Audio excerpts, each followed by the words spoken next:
बिहार के चुनाव 2 फेजेस में होंगे। पहले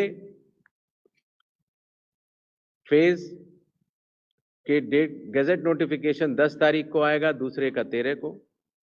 last date of making nominations पहले फेज की 17 को होगी, दूसरे की 20 को।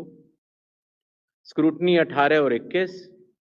विड्रॉल की आखिरी तारीख 20 अक्टूबर और 23 अक्टूबर। और डेट ऑफ पोल 6 नवंबर थर्सडे और दूसरा 11 नवंबर ट्यूसडे। काउंटिंग 14 नवंबर को होगी और पूरी चुनावी प्रक्रिया 16 नवंबर तक समाप्त कर ली जाएगी। नेक्स्ट, जो बिहार के 38 जिले हैं उनको 2 भागों में बांटा गया है।